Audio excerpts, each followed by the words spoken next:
रवींद्र चव्हाण आणि उपमुख्यमंत्री शिंदेंची 2 तास बैठक। सर्व महापालिका निवडणुका महायुती एकत्र लढणार। मुंबई ठाण्यामध्ये युती करण्याचा 100% निर्णय। चव्हाणांची माहिती। महापौर महायुतीचाच होणार। आगामी निवडणुका महायुतीच जिंकेल। महायुती म्हणून विकासाच्या अजेंड्यावर निवडणुका लढवणार। उपमुख्यमंत्री शिंदेंची प्रतिक्रिया। रवींद्र चव्हाण आणि एकनाथ शिंदेंच्या बैठकीमध्ये बीएमसीसाठी महायुतीचा फॉर्म्युला ठरला। भाजप 130 ते 140 जागा लढण्यावर ठाम। शिंदेंच्या शिवसेनेला 80 ते 90 जागा देणार। सूत्रांची माहिती।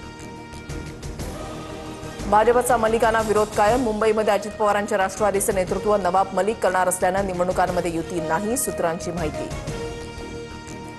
मुंबईत मनसेला काँग्रेससोबत घ्यायचं की नाही असा निर्णय अद्याप झाला नाही। काँग्रेसचे नेते नाना पटोलेंची प्रतिक्रिया।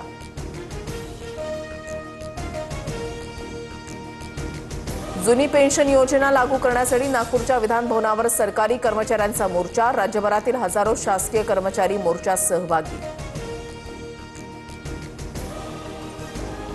हैदराबादच्या राजमुंद्रीवरून 15,000 झाडं नाशिकमध्ये दाखल। उद्यापासून वृक्ष लागवडीला सुरुवात होणार। दरम्यान कुंभमेळ्याच्या मलनिस्सारण केंद्रासाठी 1270 झाडांवर कुऱ्हाड।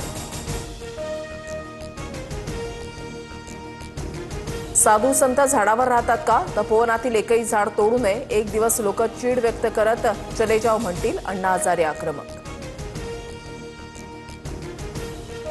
मायक्रोसॉफ्टकडून मुंबईमध्ये मोठी गुंतवणूक। राज्य सरकार आणि मायक्रोसॉफ्ट कंपनीमध्ये मोठा करार। फडणवीसांची माहिती। लोकनेते गोपीनाथ मुंडेंची आज जयंती। गोपीनाथ गडावर मुंडे भगिनींसह धनंजय मुंडेंकडून अभिवादन।